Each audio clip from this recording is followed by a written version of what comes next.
सोहेल भाई, आप BJP party में थे और बीजेपी छोड़कर आप जो है एनसीपी शरद चंद्र पार्टी में शामिल, और विधायक जितेंद्र आव्हाड ने आपको जो है शामिल किया पार्टी में। क्या वजह रही कि आपने जो है बीजेपी पार्टी छोड़ी? अभी बहुत टाइम से ऐसा हो रहा था कि जब मैं थोड़ा शुरुआत से आपको बताता हूँ कि जब मैं पार्टी ज्वाइन किया था, तब 2014 के बाद मोदी सरकार जब पहली बार आई थी, तो देश हित में सब काम ऐसे होने वाले हैं। जैसे पहले अन्ना आंदोलन हुआ, दिल्ली के अंदर कांग्रेस की सरकार गिरी और आम आदमी पार्टी आई। इस तरीके से देश हित वाली पार्टी मुझे लगी, तो इस हिसाब से मैंने 2016 में पार्टी ज्वाइन किया था। शुरुआती पहले दौर के अंदर तो पार्टी सब अच्छे से काम कर रही थी। दूसरे दौर से जरा पार्टी ने अपना थोड़ा मूवमेंट उसी तरीके से चलाई जैसे उनकी जो विचारधारा है। हम पहले कुछ ऑब्जेक्शन उठाते थे उसके ऊपर, तो उसके ऊपर अच्छे से हमको आंसर मिलता था कि हमारी माइनॉरिटी के रिलेटेड अगर कोई चीज गलत होती थी तो हम विद इन पार्टी में रह के हम उसके ऊपर ऑब्जेक्शन उठाते थे। लेकिन अभी से ऐसा होने लग गया है कि जब से तीसरी बार सरकार बनी है, उसके बाद कुछ मंत्री जैसे नितेश राणे हैं और माइनॉरिटीज के खिलाफ बहुत ज्यादा मीडिया के अंदर आके बोला जा रहा है, एकदम खुलेआम। हर मजहबी त्योहार के टाइम पे बैन लगा दो, इस तरीके की बहुत सारी चीजें जो हम अपने खुद के लोगों को भी जवाब नहीं दे पा रहे थे। और इसके ऊपर जब हम अपने वरिष्ठों से बात करते थे तो वो बोलते थे अरे वो राजनीति है। तो राजनीति है वो तो चलो वो बात सही है, अच्छी है कि भाई आप बोल रहे हो राजनीति, लेकिन इसका जवाब तो हमारे पास नहीं है। ये तो बिल्कुल ही माइनॉरिटी के साथ खिलवाड़ हो गया। तो इस तरीके से हमने पहले ही थोड़ा मन बना लिए थे कि अगर ऐसे ही माहौल चलता रहा तो हम फिर यहाँ पे रह के कोई फायदा नहीं। हम कुछ काम कर रहे हैं, हमारे लिए तो काम बहुत बेहतर हो रहा है, लेकिन हम जिनका काम करना चाहते हैं उनके लिए तो काम हो ही नहीं पा रहा है। तो फिर ऐसी जगह पे रहना मुझे मुनासिब नहीं लगा, और मैंने जब एनालाइज किया तो मुझे जितेंद्र आव्हाड साहब की लीडरशिप अच्छी लगी और उनको मैंने ज्वाइन किया। आप कौसा मंडल के अध्यक्ष हैं और ऐसा बताया जा रहा है कि आपके और जो भी मुमरा मंडल है और भी जो कार्यकर्ता हैं बीजेपी के, तो आपसे इन कार्यकर्ताओं के बीच में जमती नहीं। नहीं, मेरा कोई ऐसा मामला था नहीं। वो मैं 2 टर्म कौसा मंडल अध्यक्ष रहा, मैंने अपने दोनों टर्म पूरे कंप्लीट किए। मेरे दोनों टर्म कंप्लीट होने के बाद जब तीसरे टर्म के बाद, मतलब जब तीसरे टर्म के अंदर कुछ लोगों को जब बनाया गया, तो भारतीय जनता पार्टी में तो ऐसा है कि 2 टर्म कंप्लीट होने के बाद रिपीट जल्दी नहीं करते किसी को भी। नहीं, ऐसा आरोप लग रहा था आप पे कि आप बीजेपी में भले, लेकिन बीजेपी में रहने के बावजूद जो है आप काम जो है विधायक जितेंद्र आव्हाड के लिए करते थे। ऐसा आरोप आपके ऊपर लग रहा था। आपने कई बार बैनर वगैरह भी जो है बिना वरिष्ठों को जानकारी दिए हुए लगा दिया। नहीं, ये बिल्कुल ही गलत जानकारी है। मैंने जिस वक्त पे बैनर लगाया था, इवन उन नगर सेवक लोग को भी मैंने ऑफर किया था। उस वक्त पे 15 अगस्त या 26 जनवरी का वक्त था, 15 अगस्त का टाइम था। उस वक्त पे मैंने उनको भी इनवाइट किया था। मैंने एक प्रोग्राम भी रखा था 15 अगस्त का, झंडा वंदन का, अकॉर्ड कॉम्प्लेक्स के अंदर। और ये लोग जब साथ में आए थे तो मैंने सबका बैनर लगाया था, सबके फोटो लगाया था उसके अंदर। और जो आरोप लग रहा है कि बीजेपी में रह के आप नहीं, तो मेरा देखो आज तक के आज अभी मुझ पे सवाल उठाए, तो आज मैं अब उन पे सवाल उठाना चाहता हूँ कि क्या सही में आप महागठबंधन के, महायुति के पार्ट हो के नहीं। मेरा सवाल उन नगर सेवकों से जो मुझ पे पुलिस स्टेशन में भी उन्होंने मुझ पे सवाल उठाए, तो मैंने सीनियर के सामने, जो सीनियर अनिल शिंदे थे उनके सामने मैंने कहा सर ये लोग हमारी पार्टियों का पार्ट है। जैसे एक अलायंस होता है, उसके अंदर अलायंस बीजेपी है, एक अलायंस शिंदे साहब की शिवसेना है, और एक अलायंस एनसीपी अजित पवार साहब की है। तो ये नगर सेवक उनके है कि नहीं, और इनकी विचारधारा भाजपा के साथ है कि नहीं, क्योंकि ये तो मुख्यमंत्री तो भाजपा के ही चुने इन्होंने। तो अब मेरा जवाब नजीमुल्लाह साहब से है, और जितने नगर सेवक उनके साथ है। आज मैं खुल के अब मैं बोलना पड़ेगा अपने को, जब अगर वो लोग मुझ पे सवाल उठा रहे हैं तो आप किसके साथ है आप मुझे बताइए और आवाम को बताइए आपकी हकीकत। मैं तो भाजपा में था तो मैं तो खुले चेहरे से आया था, मैंने तो कोई दूसरी पार्टी का नकाब नहीं लगाया था, कोई दूसरी संस्था का नकाब नहीं लगाया था। आपको नकाब लगाने की जरूरत क्या पड़ रही है? सच सब सामने लाइए पब्लिक के। और बहुत सी पार्टियां थी, लेकिन शरद चंद्र पवार पक्ष की जुड़ने की क्या वजह? हुसैन भाई, इसमें जैसे मौजूदा वक्त के ऊपर जितेंद्र आव्हाड साहब यहाँ के एमएलए भी है, और कुछ काम करने का रहेगा तो यहाँ पे आसानी पड़ती है कि आव्हाड साहब के साथ काम करे। तो दूसरी चीज ये है कि जो दूसरे इंडिया अलायंस के जो पक्ष जो साथ में है, जैसे कांग्रेस है और समाजवादी है, उनका वजूद इतना ज्यादा बेहतर नहीं है मुमरा में, और यहाँ पे काम करने में भी बहुत सारी लॉबी पॉलिटिक्स यहाँ पे उनमें बहुत है। तो मैं ये लॉबी पॉलिटिक्स के अंदर ज्यादा नहीं सोच के, मेरा काम करने का तरीका ग्राउंड पे अपनी पब्लिक के लिए, मेरे पास एक बहुत बड़ी नेटवर्क है कार्यकर्ताओं की जिनके लिए मैं काम करता हूँ, और उनके लिए मुझे अक्सर पुलिस स्टेशन, म्यूनसिपालिटी, हॉस्पिटल भागना पड़ता है। तो उनके लिए अगर मैं कुछ कर पाऊँ तो मैंने उस हिसाब से ऐसी पार्टी ज्वाइन किया। 2014 से जब से बीजेपी की सरकार है, ये तीसरी बार सरकार है, और बीजेपी पर तभी से आरोप लग रहा है कि बीजेपी सरकार जो है वो मुस्लिमों के खिलाफ जो है काम कर रही है। तो आपको इतने साल लग गया समझने में, अब जाके समझ नहीं, में आया कि बीजेपी जो है अल्पसंख्यक के खिलाफ है, अब जाके नहीं, आप शुरुआत के 2 टर्म आप अगर गौर से देखोगे तो बहुत सारी स्कीम्स उन्होंने माइनॉरिटी के लिए अट्रैक्टिवली करे थे, जिसमें से हमारे यहाँ पे हैदर आजम और हाजी अराफात। स्कीम की बात नहीं है, नहीं, योजनाओं की बात है। ग्राउंड लेवल पे भी क्या हो रहा है? नहीं, ग्राउंड नहीं, मैं आपको बताता हूँ मसला क्या होता था। मुमरा के अंदर योजनाएं जो थी उतनी अपग्रेडेड नहीं होती थी। जब हम लोग भाजपा ज्वाइन किए तो बहुत सारी योजनाएं थी, और भारतीय जनता पार्टी का जो मेन जो बेस है वो योजनाओं पे चलता है। आप प्रधानमंत्री आवास योजना ले लो, ये सब योजनाओं पे। तो शुरुआती दौर के अंदर एजुकेशन से रिलेटेड मुस्लिम लोगों के लिए उन्होंने फर्स्ट टर्म के अंदर बहुत अच्छा काम किया थे, जिसमें चेयरमैन हैदर आजम को बनाए थे और हाजी अराफात साहब को भी चेयरमैन बनाए थे महाराष्ट्र पे माइनॉरिटी का। उसके बाद आप देखो उन दोनों को कभी आज तक के फिर उसके बाद उनको रिपीट नहीं किया। उसके बाद जो नॉन मुस्लिम जो थे उनको वो सब माइनॉरिटी पदों पे भी दी भाजपा ने। तो ऐसे में तो हमारी आवाज ही दबा दी है इन सब चीजों का। अभी आप कह रहे हैं कि विधायक जितेंद्र आव्हाड के उनके काम काज को देख के, उनके विचारधारा को देख के आप उनके पार्टी में शामिल हुए, ठीक है। लेकिन इसी मुमरा कौसा में आवाम जो है आरोप लगाती है कि ये भी जो है चुनाव कई बार जीत चुके हैं यहाँ से, लेकिन खेल का मैदान हो गया, स्लाटर हाउस हो गया, गर्ल हॉस्टल हो गया, बस डिपो हो गया, हॉकर्स जोन हो गया, ऐसे तमाम चीजें जो है वो सिर्फ वो चुनावी मंच से हमेशा कहते हैं कि आ रहे हैं। आप लोग भी बीजेपी में रहते हुए इसका कई बार विरोध भी किए कि शहर को क्यों नहीं मिल रहा है, तो अभी आप क्या करेंगे जब उनके साथ में आगे? जब हम भारतीय जनता पार्टी में थे हमने कब्रिस्तान के लिए आंदोलन किए थे और कब्रिस्तान मिला, एक बहुत बड़ी जीत थी ये। एक देखिए सरकार चलाने, एक कहीं पे भी जब सरकार चलती देश में भी, मैं आपको मैं आपको शुरुआत से काम क्या क्या हुए, जब हमने क्या विरोध किए और एनसीपी पार्टी ने क्या क्या कंप्लीट करके दी। बात ये भी देखो, जब सरकार चलती है तो एक सरकार होता है, एक अपोजिशन होता है। सरकार इसी तरीके से आप विधानसभा में भी देखोगे तो लीडर ऑफ अपोजिशन रहेंगे, देश में भी देखोगे लीडर ऑफ, शहर में भी अपोजिशन रहता है सर, मतलब एक सत्ताधारी रहता है। तो हमने जितने भी विरोध आंदोलन किए एनसीपी ने उसको पूरा करके दी। उस पर क्रेडिट हमने ये लेके भाई हमने विरोध किए और आपने पूरा किए।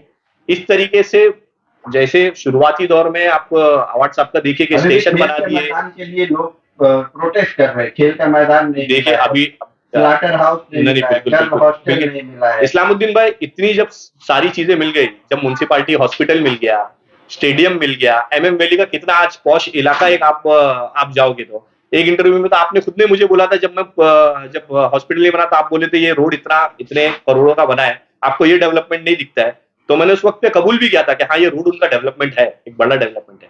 ऐसी चीजें हमने बहुत बार बताए थे। तो इनके जो डेवलपमेंट है इनके जो डेवलपमेंट है हाँ, और ऐसा एमसीए का ग्राउंड भी पास हुआ है, ऐसे हमारे सीनियर्स ने हमको बताया है। और ऐसी बहुत सारे, अभी तो देखिए ग्राउंड के रिलेटेड, स्लॉटर हाउस के रिलेटेड अभी हम अपनी कोर कमेटी में बात करेंगे, बताएंगे उनको कैसा है, क्या है, आगे क्या रहेगा, हमें बताएगा और हम आपको इन्फॉर्म करेंगे इस बारे में। बस डिपो तो मिल गया है सर। आपकी क्या पद नियुक्ति हुई है और आने वाले दिनों में भी क्या शहर के लिए क्या काम करें? इंशाल्लाह अल्हम्दुलिल्लाह आप लोग की दुआ से मुझे थाना पे महासचिव जनरल सेक्रेटरी पेरेंट बॉडी पे दिया गया है, जो मतलब ऐसा माना जाता है कि मेरे को अच्छा खासा एक बड़ा प्रमोशन दिया गया है। और काम के रिलेटेड मेरी 2-4 चीजें थी, मेरी मांग थी आवाज साहब से, कुछ एरियो में पानी की दिक्कत थी आज, तो वो वहाँ पे कुछ एरियो में पानी की लाइन कनेक्टिविटी करवाने के लिए, मेन जो म्युनिसिपालिटी से पास करवाने के लिए, ये 2-3 चीज पे उन्होंने मुझे आश्वासन दिया, ऑफिसरों से मुझे बात करवाई और जब जाके मैं उनसे सेटिस्फाई होके ये तो पार्टी पानी पानी का मुद्दा हो जाएगा, लेकिन अभी आप भी नौजवान हैं, आप भी अभी जाते होंगे खेलने वगैरह, तो आपकी ही तरह नौजवान युवक खेल रहे हैं, जरा पार्टी में शामिल हुए हैं तो जरा बात भी करिए, खेल का मैदान मिले। नहीं, बिल्कुल बिल्कुल, खेल के मैदान पे, स्लॉटर हाउस पे बात करेंगे, और इंशाल्लाह जो जितना डेवलपमेंट हुआ है वो तो आपके सामने है। जितना भी डेवलपमेंट हुआ, आप थोड़ा एक हॉकर के लिए आप बोलना चाह रहे थे, तो मैं थोड़ा आपको याद दिला दूं। हॉकर मार्केट आज से कुछ साल पहले दी गई थी, वो भी मुमरा के बहुत अच्छे पॉश एरिया में जहाँ पे मैस्टो है, वहां पे हॉकर मार्केट दी गई थी, लेकिन यहाँ के हॉकर्स वहां पे जाने के लिए तैयार नहीं थे। उसमें आरोप लग रहा है इस तरीके से था, इसलिए नहीं है। नहीं सुनिए भाई आप नहीं, उसके अंदर ऐसा था कि पेपर वर्क तो हर चीज का आगे पीछे होता है और बन जाता है। शहर के अंदर अगर कोई चीज दी जा रही, म्युनिसिपालिटी के कॉर्पोरेशन से फंड से निधि से बनी है, तो कुछ तो भी उसकी वैलिडिटी रहेगी। कमिश्नर जो पास किए रहेंगे कुछ तो उसकी वैलिडिटी, कलेक्टर जो पास करे कुछ तो वैलिडिटी रहेगी। नेता आप बोल सकते हैं कि चलो नेता ने गलत किया, लेकिन जो ओहदे पे बैठे ऑफिसर वो तो गवर्नमेंट सर्वेंट है, वो थोड़ी ना इतने ज्यादा गलत लेवल पे कोई चीज कर देंगे। कासिम भाई, आप पहले से ही जो है एनसीपी शरद चंद्र पार्टी में शामिल थे, लेकिन बीच में कुछ मनमुटाव हुआ, उसके बाद जो है आप अजीत पवार को एनसीपी में चले गए, लेकिन उसके बाद एक दिन के लिए, शायद 24 घंटा या 12 घंटे, उसके बाद फिर आप रिटर्न हुए, क्या वजह है? अस्सलाम वालेकुम। ये हेर फेर वहां से यहाँ नहीं, हेर फेर का मसला नहीं है। मैं तो आंदोलन पे बैठा था, तो कुछ 6-7 दिन का आंदोलन था, तो उसमें हमने मतलब अपील किया था साहब से, तो वो आए नहीं थे। तो उस वक्त में अनशन तुड़वाने के लिए इनकी टीम आई थी, नजीब भाई की। तो उस वक्त में नजीब भाई की टीम आई थी, तो वो अमेरिका में थे, तो बोले मैं आऊँगा 2 दिन के बाद में, फिर मैं मुलाकात करूँगा। तो उन्होंने मुझे मुलाकात करने के लिए बुलाया था ऑफिस पे, लेकिन उन्होंने पट्टा पहना दिया था, हमारे गले में डाल दिया था। बोले नहीं हमको, उन्होंने बोला कि नहीं मैं तो बहुत दिन से तलाश कर रहा था काशिफ को, और आज काशिफ मिला है तो उसको छोड़ूंगा नहीं। मैंने बहुत गल फेंका था और गल में फंसा नहीं था ये, तो इसलिए मैं आज छोड़ूंगा नहीं, मैं आज तेरे गले में डाल के। तो मेरी मर्जी से मैं नहीं गया था, सिर्फ मिलने गया था उनसे कि मैं मुलाकात करने के लिए उन्होंने बुलाया था, तो मिलने गया था तो गले में डाल दिया। पट्टा जो डाला गया गले में, वो पट्टा कौन सा मजबूत है? आज तो सुनाई दिया है कि गले में टाइट कर दिया गया पट्टा। हाँ, तो हमारी मोहब्बत तो ऑलरेडी आवाड़ साहब से ही है शहर में, क्योंकि उन्होंने आज जो हमारे मुमरा को दिया है तो बहुत ही कुछ दे दिया है। मुमरा जो 2009 के पहले था, आज जो है अल्हम्दुलिल्लाह बहुत खूबसूरत मुमरा है। बस थोड़ा सा कुछ रह गया है, वो भी ये ड्रम में इंशाल्लाह आवाड़ साहब दे देंगे। बस डिपो की बात कर रहे थे आप, बस डिपो पामरी एरिया के अंदर में बन गया है, और कुछ 2-3 चीजें और भी है उसके वहां पे लगा हुआ है। जितनी भी गवर्नमेंट की कुछ और म्युनिसिपालिटी का है वो सारी चीजें दिया गया है। बस उसमें अपने को खेल का मैदान का एक प्रॉब्लम है, खेल के मैदान का चल रहा है, ग्राउंड का वो पेपर वर्क। इंशाल्लाह ताला सरकार हमारे अपोजिट में है, तो हमारे साहब जो बॉस है आवाड़ साहब, उनकी थोड़ी बहुत कम सुनवाई हो रही है, क्योंकि थाना में 2 दिग्गज है, एक आवाड़ साहब एक सिंधे साहब है। तो सामने तो कुछ ना कुछ तो दीवार बन के आ रहे हैं, वो उप मुख्यमंत्री है, इसकी वजह से कुछ पेपर वर्क में हमको तकलीफ हो रही है। तो ये पब्लिक को जो है ना सबको बताना इतना आसान नहीं होता है कि अवार्ड साहब नहीं दे रहे, अपोजिट वाले चिल्लाने वाले बहुत मिल जाएंगे, लेकिन अवार्ड साहब क्या कर रहे कितना टाइम लग रहा है उसके लिए, सामने वाला क्या क्या रुकावट लेके आ रहा है वो नहीं कोई बता रहा है, किसको मालूम नहीं पड़ रही, वो पूछना चाहिए लोगों को ना। जो एमसीए के ग्राउंड की जो बात कर रहे हैं आप, उस पर आम पब्लिक जाके खेल सकती है, खेल सकती है, क्यों नहीं खेल सकती है? आवाड़ साहब अगर करके दे रहे तो आम पब्लिक के लिए ये करते हो, कभी किसी के लिए नहीं कि थाने म्युनिसिपालिटी वाले लोग रहेंगे और क्रिकेट एसोसिएशन का है वहाँ पे सब लोग जाके नहीं खेल सकते। नहीं, ऐसा क्यों? आवाड़ साहब अगर करेंगे तो सबके लिए रहेगा इंशाल्लाह। एमसीए का जो ग्राउंड है ना, इंशाल्लाह सबके लिए रहेगा। और दूसरी चीज, और नजीब भाई हमारे शहर के लिए जो है ना सही नहीं है, नेता बनने के लायक ही नहीं, मैं तो बोलता हूँ, क्योंकि वो महीने में 2 महीने में एक बार आते हैं मुमरा में और एक ऐसा छोड़ के चले जाते हैं, और ऐसा नेता नहीं होता है जो 50 करोड़ लेके आया 100 करोड़ लेके आऊंगा, लेकिन उनके लोग बांट लेते हैं, वो कहाँ जाता मालूम नहीं पड़ता 100 करोड़ 50 करोड़। अरे अभी तो वो हार गए ना, चुनाव जीतता है वो नेता अभी शायद अरे नहीं, ठीक है, नहीं चलता है। अगर एक बार एक नेता होता है जो नेता बनने की क्वालिटी, जो नेता रहता है, आते तो हैं, ऐसा नहीं होता, आते हैं कि साल 2 साल में एक बार आके क्या मतलब वो आते हैं, कुछ काम बताते हैं, फिर आप लोग जग जाते हैं कि हाँ करो। नहीं, हमारा तो काम चल ही रहा, उनके आने से नहीं जगते हैं, वो आते हैं बस खाली एक वजीफा छोड़ के चले जाते पब्लिक को, लेकिन जो ना ग्राउंड में जो बातें रहती ना जमीनी स्थल पे, वो लोगों को नहीं बताते हैं, वो खाली ऊपर हवा में छोड़ के चले जाते हैं। इतने 100 करोड़ की जो निधि है वो कहाँ गई, ये सवाल रहेगा। जब अगर कोई दावा कर रहा है, देखो हम कभी भी उनको नहीं पूछेंगे, अगर वो खुद सामने से दावा करेंगे कि हमने 50 करोड़ की निधि लाए, 100 करोड़ की लाए या 200 करोड़ की लाए, तो जनता तो पूछेगी ना।